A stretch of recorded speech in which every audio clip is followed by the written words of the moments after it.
तो कैसे आप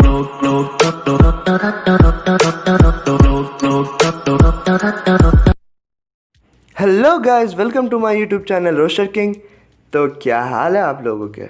आज इस वीडियो में हम लोग बात करने वाले हैं एक ऐसे टॉपिक के ऊपर जिसको लेके आपके मम्मी पापा आपको दिन रात ताने सुनाते रहते हैं एंड यहाँ तक कि स्कूल के टीचर से लेके आपको सड़क पर राह चलता बुढ़ा भी नहीं छोड़ता है। तो वीडियो शुरू करते हैं, मगर प्यार से। एक बात तो मैं गारंटी के साथ कह सकता हूँ, तुम जिस दिन से पैदा हुए हो उस दिन से तुमसे ज़्यादा फिक्र तुम्हारे करियर के बारे में तो तुम्हारे रिलेटिव्स के हैं। तुम जैसे पैदा हुए होगे तुम्हारे रिलेटिव्स, उनके दूर के रिलेटिव्स, उनके भी दूर के रिलेटिव्स के पड़ोस में जो आंटी है वो ज़रूर बोली होगी ये बच्चा तो डॉक्टर बनेगा। या फिर मान लो तुम जैसे पैदा होते हो सारे तुम्हारे परिवार वाले के जितने भी बुढ़े बुढ़ियाँ, मतलब सॉरी आई मीन रिस्पेक्ट देके, जैसे मौसा मौसी चाचा चाची, आस पड़ोस के जितने भी गांव के जितने भी लोग हैं सब एक जगह बैठते हैं और डिसाइड किया जाता है कि बड़े होके क्या बनेगा। ये फ़र्क नहीं है तुम क्या चाहते हो, पर ये क्या बनेगा। कोई बोलेगा डॉक्टर बनेगा, कोई बोलेगा इंजीनियर बनेगा, फिर कोई बोलेगा ये डॉक्टर इंजीनियर दोनों दोनों बनेगा। अरे भाई पागल है क्या। फिर अगर गलती से कोई बोल दिया साइंटिस्ट बनेगा तो बोला अरे नहीं नहीं इतना भी दिमाग नहीं है बच्चे का, अभी तो बच्चा है। अरे तो बच्चा है तो डॉक्टर इंजीनियर कैसे बनेगा। और यूट्यूबर या फिर गेमर तो छोड़ ही दो, ये क्या चीज़ होता है। या फिर अगर तुम देखो पहले क्या बोला जाता है, तुमको मम्मी या पापा बोलो, ठीक है। अगर तुम उस टाइम में बोल दो मैं यूट्यूबर बनूंगा या फिर गेमर बनूंगा या फिर नाम भी ले लो ना गेम का, तो भाई तुमको वहीं से अलविदा कर दिया जाएगा। ये बोलेगा ये अनाथ आश्रम में दे के आओ इसको, ये हमारा बच्चा नहीं हो सकता। अब देखो मैं गारंटी के साथ ये भी कह सकता हूँ कि तुम जब पैदा हुए होगे तुम्हारे आस पड़ोस के गांव के जितने भी मतलब रिलेटिव हैं या फिर गांव के जितने भी लोग हैं या फिर उनके भी दूर के रिलेटिव या फिर उनके भी दूर के रिलेटिव्स के जितने भी रिलेटिव हैं वो सब मिलके एक जगह बैठे होंगे और तुम्हारा फ्यूचर डिसाइड किया होगा। जैसे मेरे साथ हुआ था, मैं बोल रहा हूँ, मैं जब पैदा हुआ था मेरे को बोला गया था तुम मतलब इंजीनियर बनोगे, जैसा मुझे पता है, जो मेरे को अभी भी बोला जाता है तुम्हारे किस्मत पे इंजीनियरिंग लिखा हुआ है। पर आप ही देख सकते हो कि मैं क्या कर रहा हूँ। चलो इसको फिर भी कंसिडर कर देते हैं क्योंकि ये हर घर की कहानी है। पर अगर मान लो तुम एक मिडिल क्लास फैमिली से हो, ठीक है, तुम अब ये मत समझना कि मिडिल क्लास फैमिली के लोग गरीब होते हैं, जैसे हर रियलिटी शो में दिखाया जाता है या फिर हर टीवी शो में दिखाया जाता है। जैसे मिडिल क्लास का नाम लिया जाता है तो हर किसी के ये आंखों से आंसू बहने लगते हैं, ऐसी बात नहीं है। तो देखो तुम मिडिल क्लास फैमिली से होगे, कुछ रेस्ट्रिक्शन होते हैं, जैसे कि मान लो तुम पैशन के लिए कुछ करना चाहते हो, तुमको एक पैसा नहीं मिलेगा। बहुत ज़ोर से तुमको जो रिलेटिव देते हैं वो भी तुमको, मान लो तुम जैसे जैसे एक क्लास करके इंक्रीज़ करते जाओगे, मान लो तुम मतलब स्टैंडर्ड 1 में पढ़ते हो तो तुमको 100 रुपये मिलेगा एंड जैसे तुम स्टैंडर्ड 10 में आ जाओगे वो आधा से भी आधा हो जाएगा, तुमको 10 रुपये दिए जाएंगे। मतलब समझ ही सकते हो भाई क्या हालत है। और उसमें भी अगर तुम पढ़ाई में कुछ करना चाहते हो तो भाई तुमको पूरा खानदान लुटा जाएगा, तुम्हारे ऊपर लुट जाएगा, तुम्हारे प्रॉपर्टी तुम्हारे नाम कर दिए जाएंगे, उसको बेच दिए जाएंगे, पर तुमको पढ़ा के रहेंगे। एंड अगर मान लो तुम पैशन के लिए कुछ करना चाहते हो, जैसे मैं अभी यूट्यूबर हूँ, अभी मैं पापा को बोलूँगा पापा मुझे यूट्यूब करना है, तो मुझे पापा घर से निकाल देंगे क्योंकि पापा को यूट्यूब समझ में नहीं आता है। अब बात यही है इन लोगों की कि मिडिल क्लास फैमिली में इंजीनियर और डॉक्टर बनना सब कुछ है, और मान लो कुछ और भी बनना चाहते हो तो वो है। पर यूट्यूबर और गेमर कभी इनको स्ट्रीम ये लगता ही नहीं है कि एक स्कोप हो सकता है। अब ये एक डिसएडवांटेज होता है या फिर क्या कहूँ मुझे पता नहीं।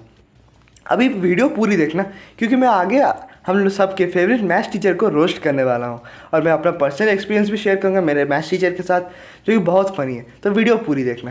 तो अभी हम लोग समझ सकते हैं परिवार के लिए एक बच्चे का एजुकेशन कितना इंपॉर्टेंट है। तो इसी से हम लोग आते हैं हम लोग के एजुकेशन सिस्टम के ऊपर।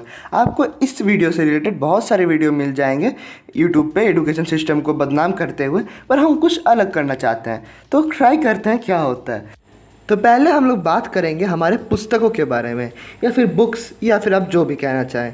पर देखो हम लोग के पेरेंट्स मानते हैं कि अगर तुम यूट्यूब से पढ़ रहे हो या फिर किसी भी चैनल की वीडियो देख के तुमको अच्छी लग रही है वो वीडियो और तुम उससे पढ़ रहे हो, या फिर साइंस हो गया, सोशल साइंस हो गया, कुछ भी हो गया, तो तुम पढ़ाई नहीं कर रहे हो, तुम गेम खेल रहे हो या फिर अपने दोस्तों से बात कर रहे हो या फिर कुछ भी अनसंड वीडियो देख रहे हो, पर तुम पढ़ाई नहीं कर रहे हो।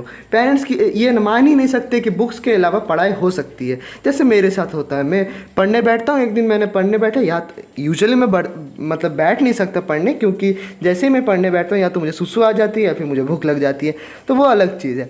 पर मान लो मैं ऐसे एक दिन पढ़ने बैठा था एंड जैसे ही मेरी पढ़ाई ख़त्म हुई मैं रूम से बाहर निकला अपने एंड पापा से पूछा पापा चलो ना कोई कहीं पर घूमने जाते हैं। ये लॉकडाउन की पहले की बात है, पुलिस केस मत कर देना।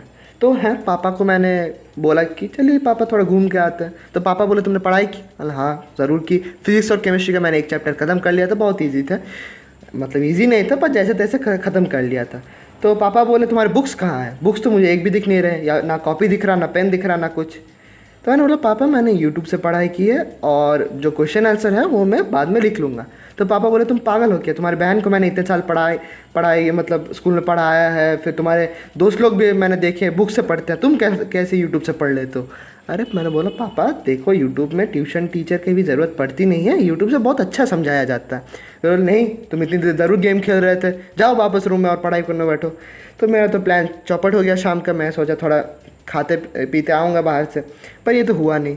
तो अभी वो इक्वेशन देखो जिससे तुम लोग को पूरा विश्वास हो जाएगा कि अगर तुम पढ़ोगे तो तुम गारंटी फेल करोगे। तो पहले तुमको अपने प्राइवेट रूम में आ जाना है जहाँ पे कोई नहीं हो, दरवाज़ा बंद कर देना है, एंड उसके बाद और तुम देख रहे हो बेल्ट इसी से मुझे मार पड़ती है तो वो अलग चीज़ है। तो तुमको एक मैथ्स बुक ले लेनी है, RS अग्रवाल की 10 की मैथ्स बुक है, इसको दो जोर से मारना है ऐसे ऐसे, फिर इसको उल्टा करना है, फिर इसको ये पेपर लेना है, तुम किसी भी कॉपी से फाड़ सकते हो, मैंने इस कॉपी से फाड़ा है। तो पेपर लेने के बाद तुमको जो मैं लिख रहा हूँ वो लिखना है।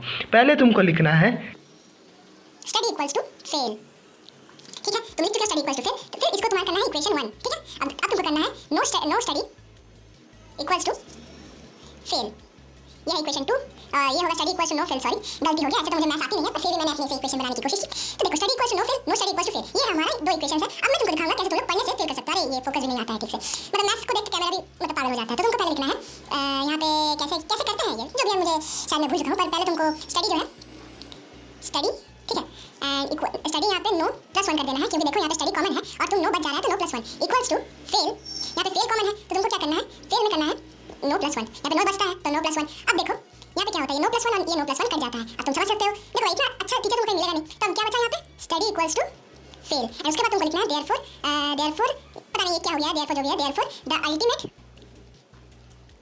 And only solution is study equals to fail. अब ये तुम अपने मैथ्स टीचर को सेंड करो या फिर जो भी करो, पर मम्मी पापा के सामने ये दिखाना मत। तुम उसको बोल सकते हो कैसे होता है, पर ये घर में रखना खतरे से खाली नहीं होगा, तो तुम इसको ऐसे फेंक दो, मैथ बुक ऐसे उल्टा दो और ये जो पेन है इसको दूर से फेंक दो। अब इससे तुम समझ सकते हो अगर तुम ज़्यादा पढ़ोगे तो तुम गारंटी फेल करोगे। अब हम बात करते हैं मैथ्स टीचर के बारे में, जो मास्टरमाइंड होता है इस सब के पीछे। मैंने एक दिन अपने मैथ्स टीचर से पूछ ही लिया, स्कूल के जो थे मैथ्स टीचर अभी भी हैं, मतलब ज़िंदा है, थे नहीं, जिंदा है अभी भी। तो मैंने उनसे पूछ लिया सर आप देखिए आप मैथ्स में अच्छे, आप तो SST में ज़रूर ख़राब थे, तो आपको तो चीटिंग करना पड़ा ही होगा गारंटी, नहीं तो आप तो आपकी मम्मी आपको मारती होगी। मैंने ऐसे नहीं पूछा पर पूछ लिया, तो सर ने अपने मुंह से बोल दिया हाँ मैं चीटिंग करता था, अगर मार्क्स ख़राब आते तो पापा मुझे बेल्ट से मारते थे। तो हम तो बहुत खुश हो गए जी कि हाँ सर भी चीटिंग करते थे। तो ये किस्सा है। एंड मैंने अपने एक बार जो मेरे ट्यूशन टीचर हैं, मुझे ट्यूशन टीचर को देख के हंसी आती है। अब आप समझ सकते हैं सर कैसे होंगे, और आवाज़ कैसा पता है, जैसे चाय वाला होता है ना दुकान में, जैसे लेमन टी ऐसा, मतलब 3 दिन से उनको टट्टी नहीं होगी और टट्टी आते आते रुक जाती है, ऐसी उनकी आवाज़ है। तो मुझे अब ऐसे तो किसी को भी हंसी आ सकती है, पर मेरे साथ क्या हुआ था, 2 साल पहले सर हम लोग के क्लास में क्लास लेने आए थे। सर का सब्स्टिट्यूशन पीरियड था और सबको ऐसे ही मतलब दिमाग ख़राब था, तो सर ने एक लड़के को मार दिया बिना कारण के। तो सबने सर को एक पेपर बॉल लिया और मार के भगा दिया क्लास से। अब मैं उस दिन एब्सेंट था, बच गया, नहीं तो सर मेरे एक फ्लैट में रहते और मेरी मम्मी को कंप्लेन कर देते। तो उस दिन से बाद से सर 2 साल से D सेक्शन में नहीं आए, और हम लोग D सेक्शन वाले थे, तो आपको पता ही चल गया कि हम लोग कितने कैसे स्टूडेंट थे, मतलब एवरेज स्टूडेंट थे। अब देखो सर ट्यूशन भी पढ़ाते हैं और स्कूल में भी पढ़ाते हैं। तो जिस दिन पहले दिन मैं ट्यूशन गया ना भाई साहब, मैं तो फट रही थी पूरी कि सर अभी गेट खोलेंगे और मैं अभी हंस हंस के पागल हो जाऊंगा। तो सर जैसे ही गेट खोले सर का मुंह सामने आया और भाई तुम समझ नहीं सकते जो हालत हो गई मेरी। और तुम लोग को और एक फ़न फैक्ट बताता हूँ मेरे मैथ्स टीचर के बारे में, जो ट्यूशन टीचर हैं उनका नाम RNG है, ठीक है, R.N.G, एंड उनके लड़के का भी नाम R.N.G है, ठीक है, मतलब नाम से अलग है पर शॉर्ट फॉर्म में वो सेम ही आता है। सर भी अपना नाम RNG लिखते हैं, उनके बेटे भी उनका नाम RNG लिखते हैं। अब जैसे राजा में होता है ना, राजा महाराजा जो होते हैं हम लोग के हिस्ट्री में पढ़ाया जाता है, लुईस 16, 17 जो भी है, मतलब एक ही नाम के होते हैं और नंबर लगा दिए जाते हैं, वैसे ही है। इनके दादा का भी नाम शायद RNG था, इनके पोते का भी नाम शायद RNG ही होगा। तो आप समझ सकते हैं ये फैमिली ट्री है। एंड इनका बेटा मैथ्स में एकदम अच्छा नहीं है, ठीक है, तो इनको कितनी मार पड़ती होगी इसके बेटे को वो तो हम समझ ही सकते हैं। तो अब देखो, इस वीडियो में मेरा एम था रोस्टिंग करते करते आपको कुछ मतलब मेरे ओपिनियंस दिए जाए। जैसे मान लीजिए मेरे ओपिनियन से जो इंजीनियरिंग कर सकता है उसको इंजीनियरिंग करना चाहिए, और जो इंजीनियरिंग नहीं कर सकता है उसको मिडिल क्लास फैमिली से भी होके उसके पापा को यही नहीं लगना चाहिए कि अगर वो इंजीनियरिंग या फिर डॉक्टरी नहीं करेगा, या फिर अगर वो स्ट्रीम चूज़ नहीं करेगा जिसमें सब जाते हैं, या फिर शर्मा जी का लड़का जाता है, तो उसका मतलब भविष्य जो है वो खतरे में है। अब पापा और मम्मी की भी कोई गलती नहीं है, क्योंकि पेरेंट्स को लगता है कि गेमिंग और यूट्यूब ये जो है ये सिक्योर स्ट्रीम नहीं है, तो इसलिए वो लोग उतना ध्यान नहीं देते इसको। अब अगर मान लो ये शर्मा जी का बेटा भी ये करने लगे तो उन लोग हाँ तसल्ली हो जाती है कि हाँ शर्मा जी का बेटा इसमें नहीं फंसा है तो हम लोग का भी बेटा नहीं फंसेगा। अब डिफरेंस यही है, पर पेरेंट्स चाहते हैं कि तुम लोग खुश रहो, तो ऐसे तुम लोग को भी समझाना पड़ेगा एंड उन लोग को भी समझना पड़ेगा, एंड तुम लोग को भी उसी वे में समझना पड़ेगा जैसे पेरेंट्स समझते हैं। तो अब देखो, मेरा राय यही है, जैसे मैंने आपको सर के बेटे का एग्जांपल दिया, उनको मैथ्स अच्छा आता नहीं होगा पर उसके पापा जो है वो मैथ्स में बहुत अच्छे हैं, ठीक है। तो अब उनके जो बेटे हैं उन किसी और में वो माहिर होंगे, तो सर को ना उनके मैथ्स में देख के उसको अपने टैलेंट पे फोकस कराना चाहिए। एंड टीचर्स में भी बहुत गलती है, टीचर्स जो स्टूडेंट टॉप करते हैं उनको ज़्यादा पढ़ाते हैं, वजह कि जो एकदम लास्ट बेंच पे बैठते हैं उनको नहीं सोचते कि उन लोग को कैसे फर्स्ट बेंच पे लाया जाए एंड उनको अच्छे से पढ़ाया जाए। तो बस आज के लिए इतना ही, अब तुमको जो मर्जी वो करो।